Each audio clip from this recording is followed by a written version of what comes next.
o'clock, November 1st, Planning Commission meetings called to order. Scott, would you lead us in the pledge? Absolutely. Please stand. Remove it. Over your heart. And we begin. I pledge allegiance to the flag of the United States of America and to the republic for which it stands, one nation, under God, indivisible, with liberty and justice for all. Okay, so let's do the roll call, and a little bit of a clerk. Councilmember Gold? I'm here. Commissioner. Oh, goodness. You got promoted. Commissioner Gold? I'm here. Commissioner Jameson? Commissioner Peterson? Absent. Commissioner Rodriguez? Absent. Commissioner Williams? Here. Okay, preliminary matters. Public comment. Do we have anybody online or in person that would like to address the commission on items not on the agenda? If you'd like to speak on Zoom and items not on the agenda, please unmute yourself. See none. Okay, moving on. Requests for continuance, withdrawals, or additions of ex-agenda items, anything? No, seeing none. Conflicts and their ex parte communications. I've not had any. Well, Aaron left, so he was conflicted out. Yes. That should be mentioned in the minutes that he was conflicted. Okay, we can reflect that in minutes. Approval of minutes from the August 2nd meeting. Did we approve those? I don't think so, we haven't been here. We've had 2 meetings canceled. Yeah. Well, does anybody I will want? make a motion to approve the meetings for the last meeting from August 2nd. I'll second that. Motion made and seconded. All in favor? Aye. Aye. None opposed. 3-0. Okay, moving on to item 2, public hearing items. Could you get the staff report, please? Planning consultant Lori Tamora is going to present the report. Good evening, Lori Tamura. The project before you is for Botchville Court Senior and Wine Tasting Bar conditional use permit at the corner of 459 Atterdag Road and Molly Way. This application is for a provision within the TRC zoning ordinance for amusement enterprise or outdoor entertainment. And it'll include 3 bocce courts. And what I'd like to do is pull up the presentation for some slides. Go ahead. So this is the property. It's about 8,400 square feet next to the Atterdag Inn. The property line, as you'll see on this aerial photograph, actually extends into what most people would consider the Atterdag courtyard area, almost all the way to Clean Slate. That's where the actual property lines are located, and there's on the site right now, all there is a trash enclosure and some fencing. Next slide. These are some side shots of the property. Go ahead. As indicated earlier, the property line actually goes all the way to the wood fence on that flagpole area, almost right to that sidewalk that runs in front of Clean Slate. So it takes up more than just what's fenced right there. Just to be clear. Oh, This okay. is the here? Is the Correct. right? Correct. Thank you. Next slide. So this is the site plan, I'm calling it the original site plan. This did go to the design review committee at their last meeting, and there were some concerns about how far that fence line was going to be, the new fence line would be up against the sidewalk along Clean Slate. And they asked to have that fence line moved in and free up some space for pedestrians to walk from, through Outerdag Court up to Outerdag. From the parking lot. From the parking lot and through the project. The other concern that they had was that the sidewalk, as it currently exists, coming down Outerdag just dead ends. And so they asked that the sidewalk be, take a 90-degree turn and actually connect up with the sidewalk at Clean Slate. Go ahead with the next slide. So the applicant was responsive to those questions, and so you can see the original site plan had the fence line right up against the street, right up against the sidewalk, across from Clean Slate. And what they've done is they've pulled both the fencing in from Outerdag to add a walkway, as well as away from Clean Slate, so that not only is there the existing sidewalk, but then some landscaping and some green space before you actually see the project. This, again, was in response to comments that were provided by the design review committee. So the next slide. So the new site plan looks like this. You can see that there's landscaping more on the exterior side of the fencing that they'll have on this project, and allow for a lot of good circulation throughout the Outerdag Square area as well as within the project itself. Go ahead. This is another shot of what's being proposed. This is from the southeast corner towards the middle of the courtyard, almost by Silk Road. The bocce ball courts, the seating areas, and then the wine tasting bar that they'll have at the end of the property. This is a small wine tasting bar that they are proposing, and this is an extension of Clean Slate's liquor license into this area, and it'll be just a convenience for those that are at the bocce ball courts. So basically we have a couple of issues here. The project site is an approved expansion of the Outerdag Inn, which means in 2019, there was a development plan approved for this site for the Outerdag Inn. It included underground parking. That permit is still valid. And so what we're referring to under this conditional use permit is a temporary use for the next 2 years until they decide whether they're going to move forward with the Outerdag Hotel project or not. Both the Outerdag Inn can apply for time extensions if they're not ready to build their building, and the bocce ball project can come back to the planning commission after 2 years and ask for a time extension at that point also. How many times can the hotel come back? The hotel can apply for one-time extension. One time? Yes. The temporary, so the question that came up in analyzing this project was the temporary use nature of the outdoor entertainment and the fact that it's not structures. They're not proposing any parking on this site. It's only 8,000 square feet. And the waiver for parking needs to be considered at the city council for approval of not providing parking on site. So, if you can go to the next slide. So, the discussion. You're also including in that they don't have to do parking, but they don't have to pay in lieu fees either.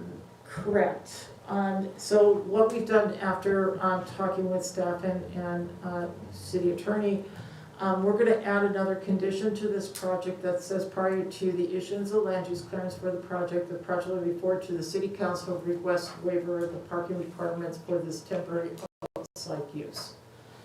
And so, we're recommending approval of the project as proposed.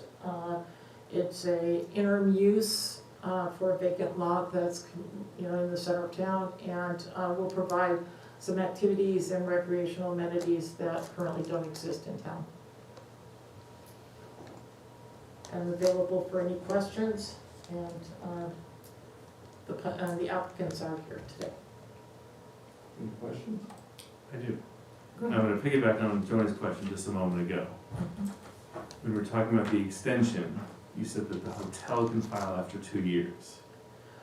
The timeline for the hotel is a 3-year development plan approval.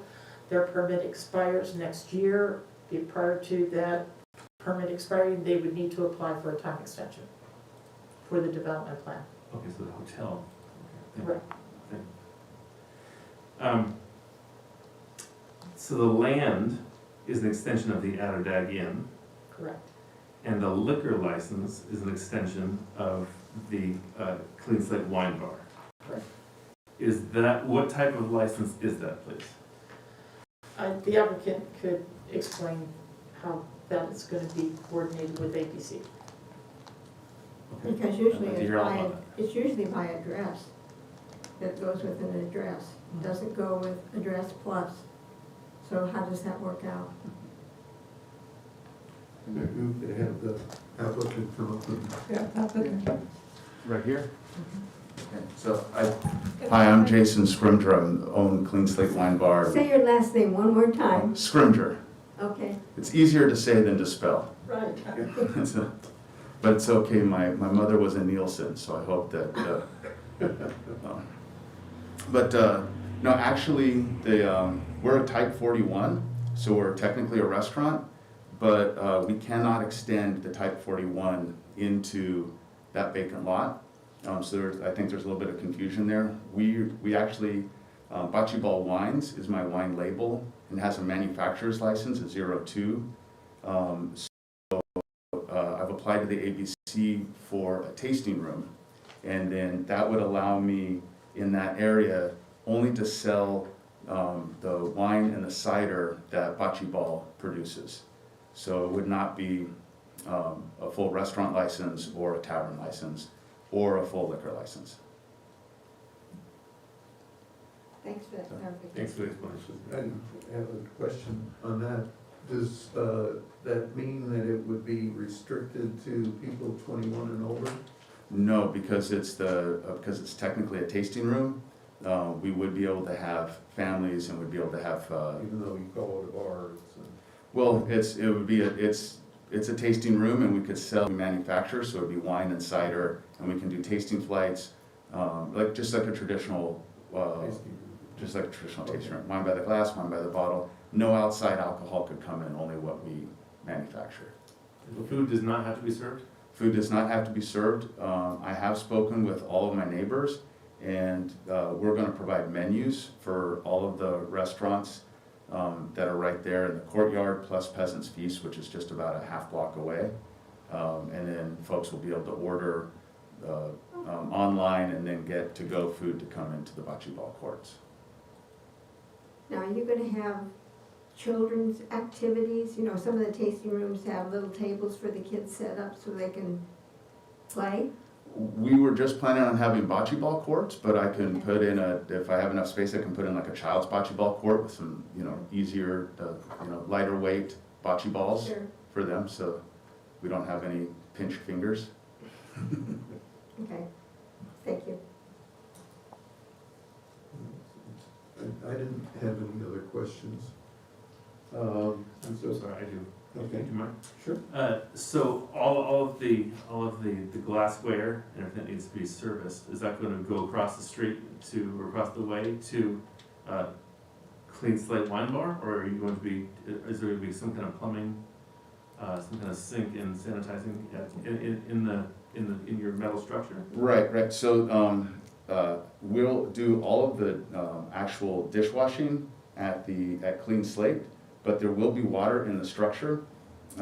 Because we're leasing the land from Matterdag Inn, we'll have access to water and electricity from them.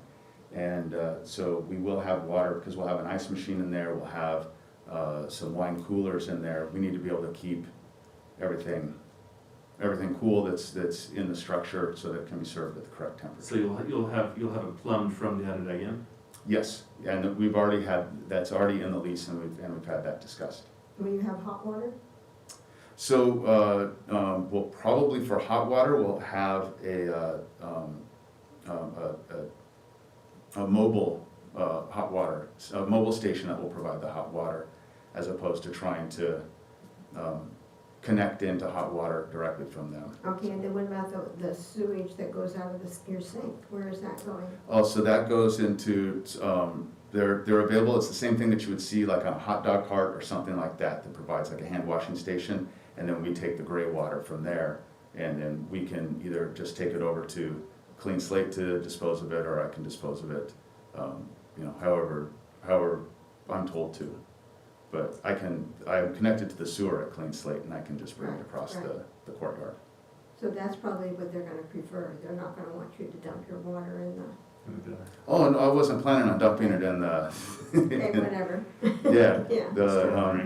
it's just gray water, so it's, Sure. so that won't be difficult to be able to just bring that right across the street and dump it into, it's a commercial kitchen, so we have a 3-bin sink and a deep sink and for mop water, and so I'd probably dump it the same place where I dump my mop water, it's just gray water. Okay. Any other questions? I just had questions about the restrooms. Yeah. Can you please shed some light on restrooms and facilities and path of travel to get there and what that looks like? So there are public restrooms in the parking lots that are nearby, and there's also the restroom at Clean Slate Wine Bar. And I had originally talked about bringing in one of the nice mobile restrooms and building a wall around it, but it had been indicated to me that probably would not be allowed, but I would actually really prefer to do that, to get one of the nice ones and set it in there, and if I build a fence around it so you can't see it, except when you go through the gate, I think that would be fantastic. But if I'm not allowed to do that, then obviously I'll just send them into Clean Slate into the public restrooms. Okay, where are the public restrooms over there in that parking lot? There aren't in the parking lot that's adjacent, but there's Right. one in where the visitor center is, and the one that's adjacent to the Lark. Or the Lansby, I'm sorry. So, not real close by then. Close enough for folks that are walking up and down Copenhagen Right. all day, but yes. Also, in the write-up that we got, it said that at the hotel, that those restrooms would be available as well. Is that still true?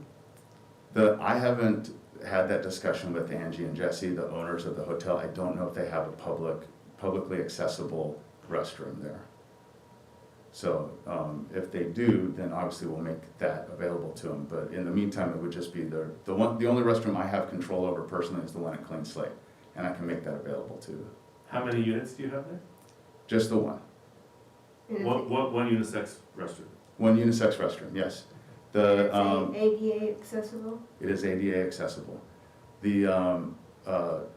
But the hours for the bocce ball courts and for Clean Slate Or different? are different. So the bocce ball courts will be open during the day, and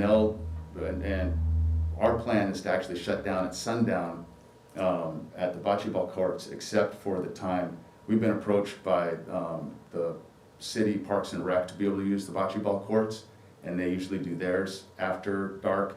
And also the San Ynez Bocce Ball League has asked to use the courts. So those would be the only times that we would be open past sunset, and so where we'd have like a crossover between For the bocce. for the bocce And during those times when those two leagues or whatever, for the recreation was playing bocce, wine service would be available. wine service would be available, yes. If they requested it. If they don't want us to be there serving wine and cider, then obviously we won't be. But the way that the manufacturing license works for the tasting room, they wouldn't be able to bring in outside alcohol. So my guess is that they would ask us to provide wine and cider. What's your Of first course. hit? Jason, what's the max capacity of the bocce ball space that we're talking about? Nobody's provided me a maximum capacity for that yet so far.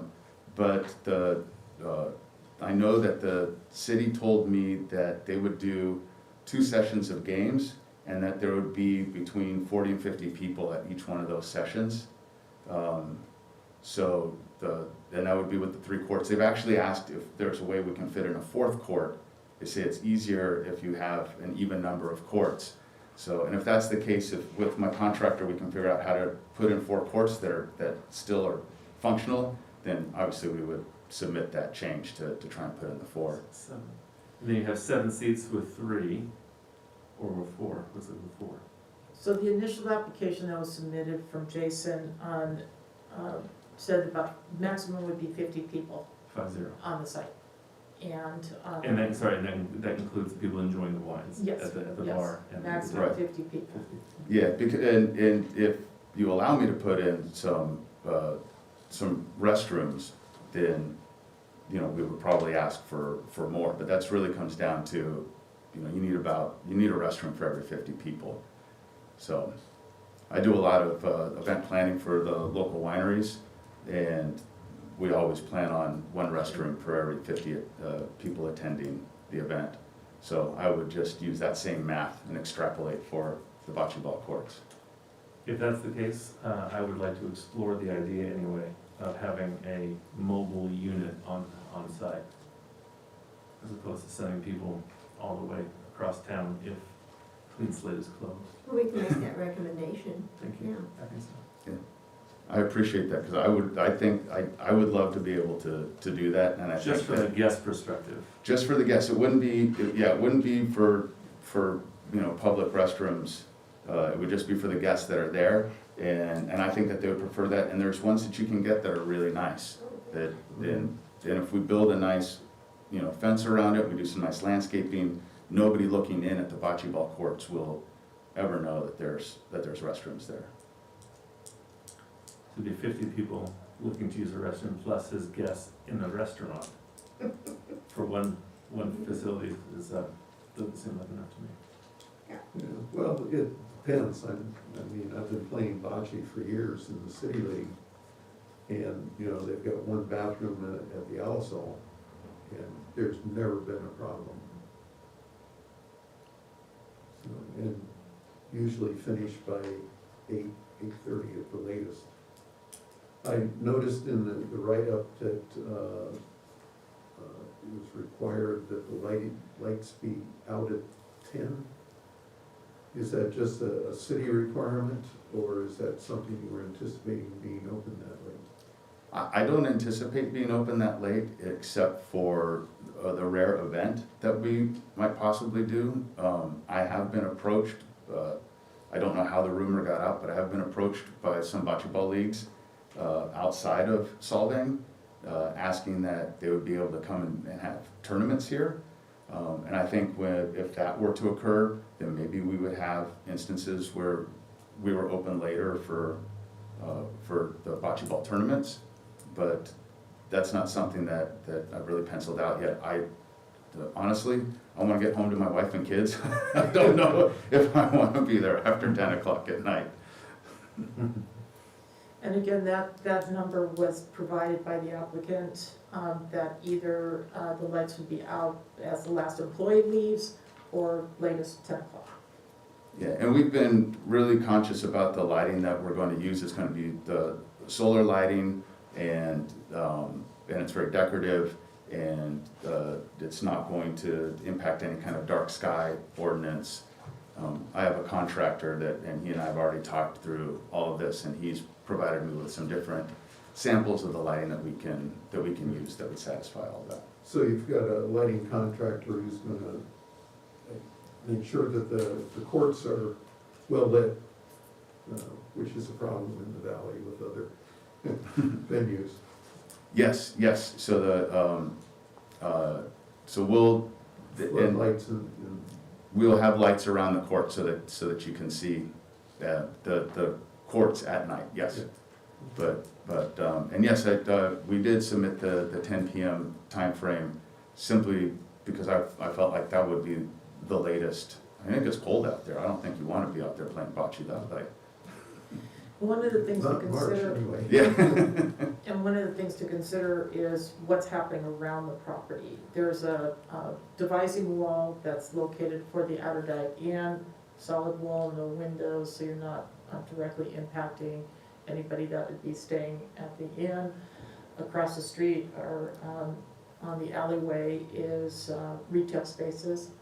And then of course the other side is everything that's happening with Silk Road and Clean Slate. So it's kind of. Isn't there another tasting room there too? That's closed down. That was the Lucky Dog. Yeah. Lucky Dog, right? Yeah. So they're closed now. And then there's also the new restaurant coming in. Whiskey and Rye. Whiskey and Rye. Oh, okay. And then Lost Chord, the guitar, Mhm. is on the other side of the vacant lot. So it could end up as a really nice venue there. You could come and have dinner, go play bocce, or play bocce and go have dinner. But we would love to see you there, yes. This is more of a question for Lori. As far as what Solvang does with their development plans and their conditional use permits, are you comfortable with the way this project is presented and how it folds into what our rules and regs are? It is definitely out of the box, Yep. but I believe that with the provisions that we have as far as conditions go, and realizing that it's an unused piece of property and it could add some value in the interim, I think this does work. Okay, then my next question is, let's say that they decide not to build the addition on the hotel. Will this project then have to come back to us for permanency? Yes, Okay, so we'd have another shot at it. yes. Okay, That's why the conditions only have it for 2 years. okay. Okay, anything else? Can you explain to me, sorry, one more time? Sure. You're gonna use your manufacturer O2 license Yes, for sir. this? Which Yes, is different than what you have in Clean Slate where you have a 41. yes. Okay, thank you.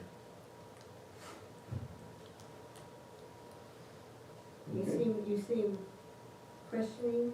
I just want clarification. Thank you, I'm good. So if I had a 41, I would have to, I'd be required to serve food at the location, and there's no way for me to properly, my kitchen isn't large enough to provide food to, For both places. for both places. And I would have to carry food out of Clean Slate into the bocce ball courts, and it just operationally, it wouldn't work. So, and if I applied for a 42, then that would be an outside bar, and then there wouldn't be anybody under 21 allowed, and we want this to be more of a family friendly experience, not just 21 and over.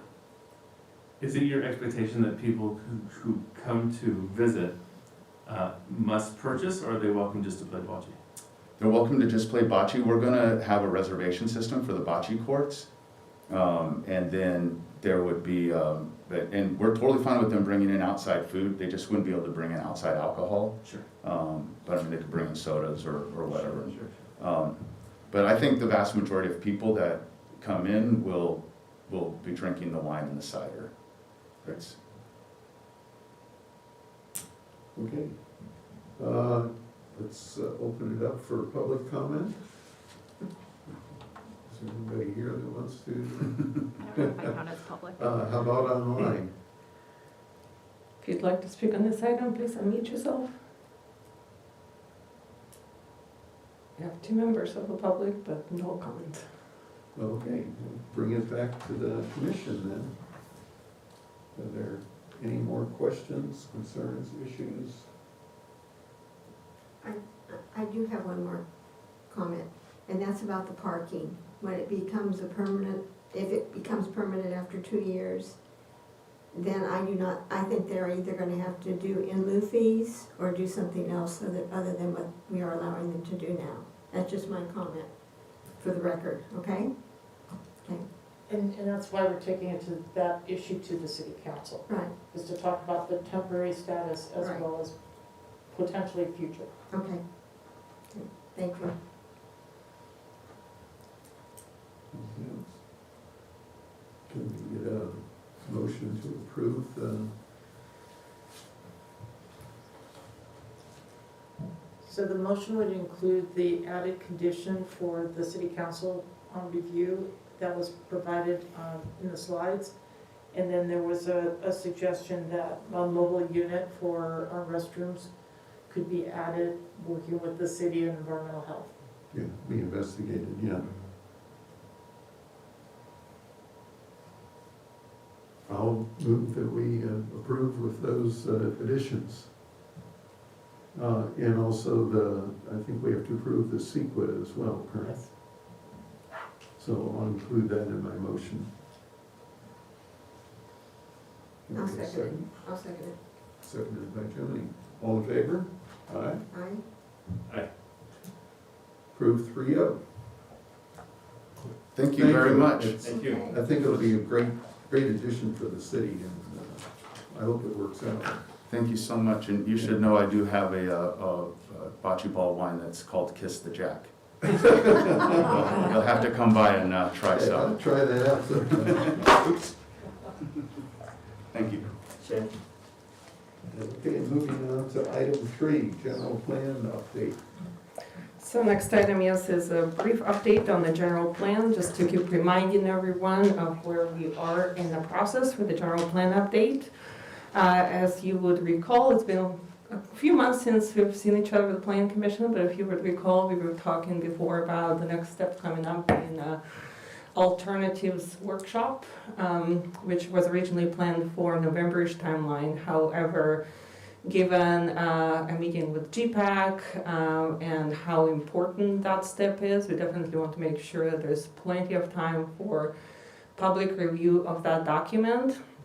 So we're working right now at staff level, and also we'll be working additionally with GPAC to formalize and finalize the alternative land use report. So there will be a few options for the community to consider about priorities of land use. We'll also get into some discussions of mobility and parking and other issues that come with land use alternative choices. That report will be completed by December 15th. We'll post it online at plansolving.com, and we'll allow a month's period for public review to make sure that everybody has the time to review, submit their comments if they would like to ahead of time, and then the alternatives workshop will be held on January 13th. It's a Thursday in the evenings. We'll most likely hold it, given all conditions allowing, at the Veterans Hall again, have it as a workshop type of environment where people can come in and provide their comment, and then also we'll be providing folks to be able to comment online if that's more convenient for them. So the idea is to really, that's the big piece that really kind of guides the rest of the more technical development of all of the elements. So we will be continuing with outreach to the community and make sure everybody knows that that's the opportunity to come in and talk to us at this point, and not when all of the technical elements are completed. We want this feedback very much upfront. So there was a notice, that e-blast notice that went out today to those who signed up for the notices, and we'll continue to send out those notices prior to the workshop on January. So alerting everybody that will be the next step, when we are very much looking for community input. Okay, is the GPAC going to meet before this goes out to the public? Or are we just gonna see it the first time when the rest of the public sees it? So as you would recall, the GPAC is not a Brown Act body, so it's a little bit more flexible. We do have within our scope of work for the consultant that's guiding us through the general plan update, a specific number of meetings that they hold with GPAC. So there won't be a formal GPAC meeting until after we bring it to City Council for kind of general review once we receive the feedback. But given some feedback that I've gotten from GPAC members, I will offer an informal meeting, so it will be just staff and GPAC that can review the document before it gets posted online. So when are we gonna do that? So Before December 15th. staff is going to have the report ready from the consultants for our internal review on December 1st. So during that time, GPAC can just review as part of our staff review and give your input. So are we going to be meeting as a group though? Yes, I'll GPAC send meeting out as a an group? invitation Okay. and a poll to see when all of the 15 people on the GPAC are most available, and we'll offer that additional review. Okay. Thank you.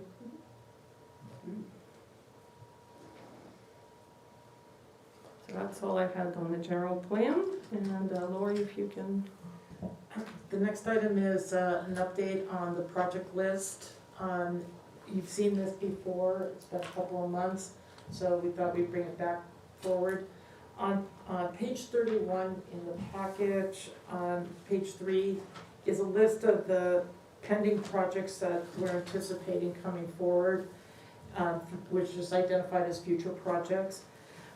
We continue to work with Ed St. George on his project, and no application has been submitted.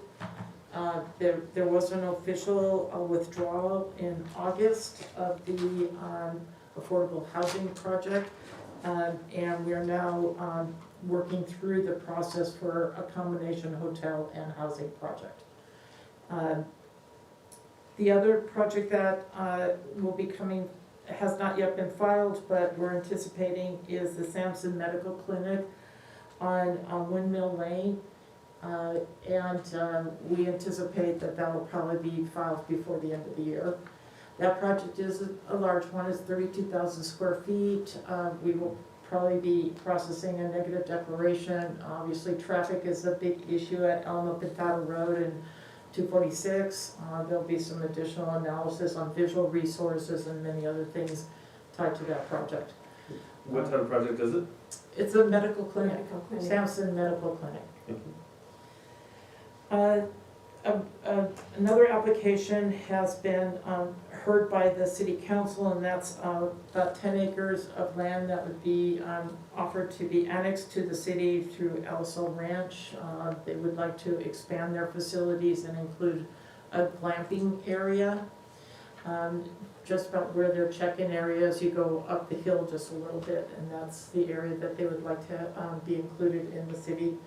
That was discussed at the city council meeting on Monday, and so formal application will probably be pending on that one also. Are they also Wasn't there going, some additional study that was requested on that from the city council?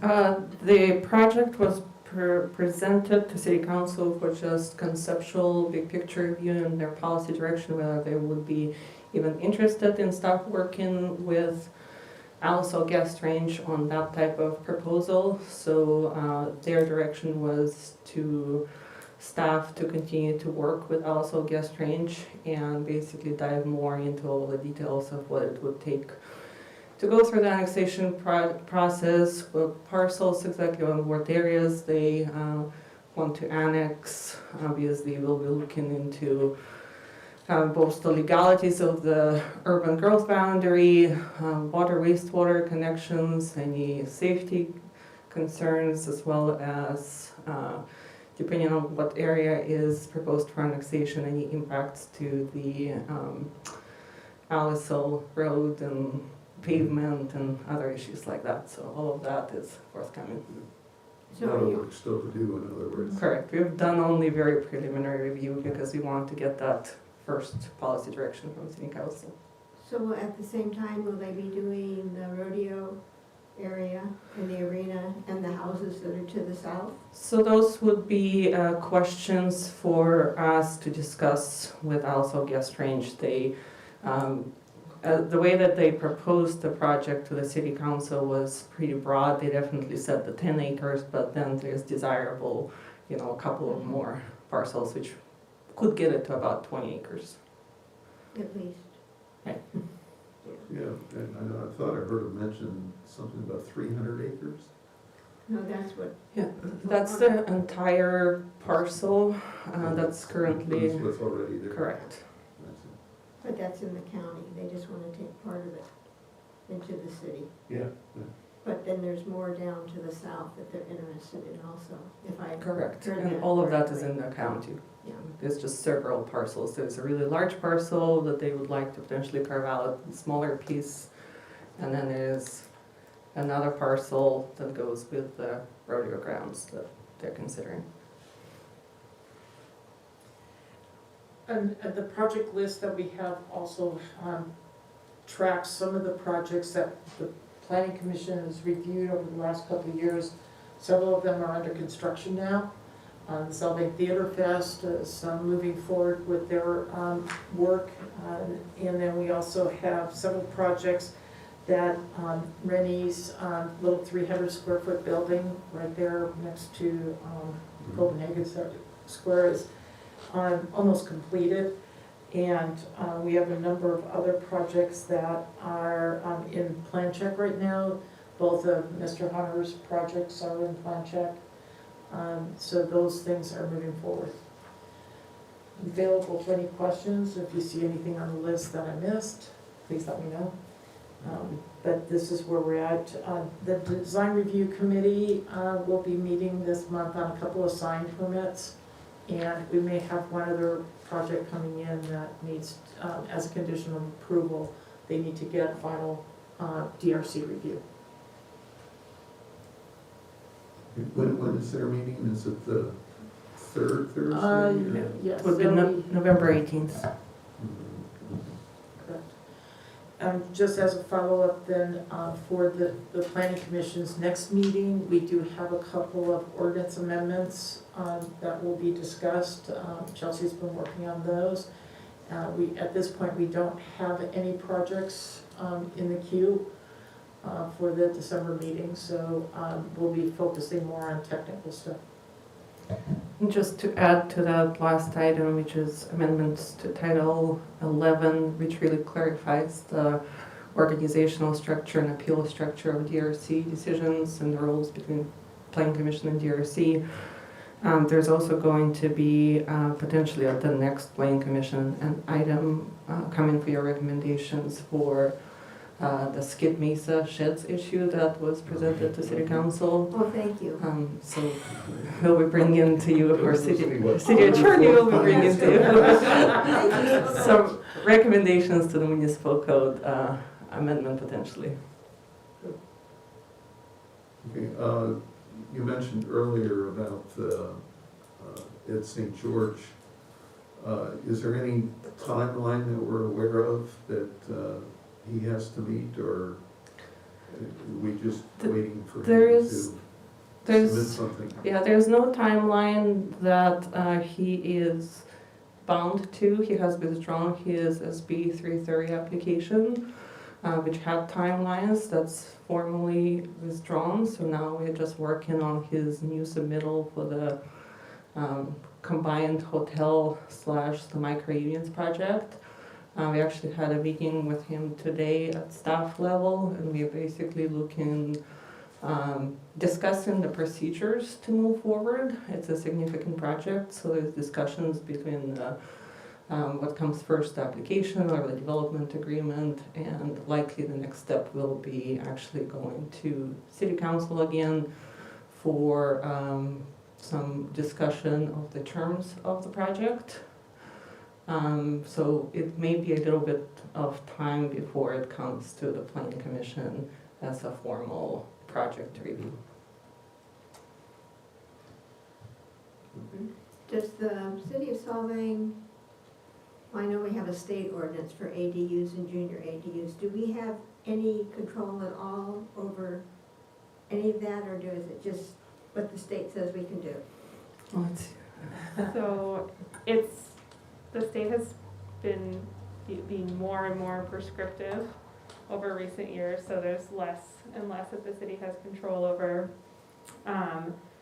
Under the government code, there are some things that the city can review, but for ADUs, at this point, it's a non-discretionary approval.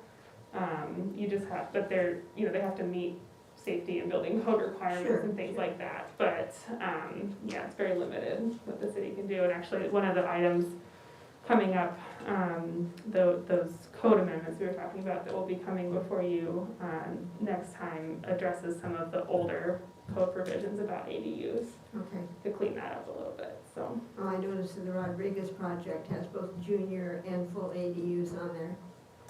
That was fast. So right now, last year we did issue about 22 I was gonna ask ADUs, you that. including the Rodriguez ones, were considered last year's ADU. We also have the ADUs that are tied to the old Mission Drive, the new structures that are being built along there, each one of them have an ADU. Over the garage, is that the one you're talking about? Yeah. This year, we've only issued about 5, I believe, for the whole year. So I think part of it's the trend, construction materials, COVID, whatever, have probably slowed down the process. We use the state law provisions. As you may remember, almost 2 years ago, there was a long discussion about the city of Solvang adopting an ADU ordinance, but we just kept landing back on what the state provides, and that seems to have worked. Do you see this going anywhere legally with people fighting it? Municipalities fighting it? Because it's done away completely with a single-family dwelling lot. Yeah. That doesn't exist, so why do we have zoning anymore? I would say that's getting a little far from things on the agenda, but the general trend in the state is that ADUs are here to stay. Okay.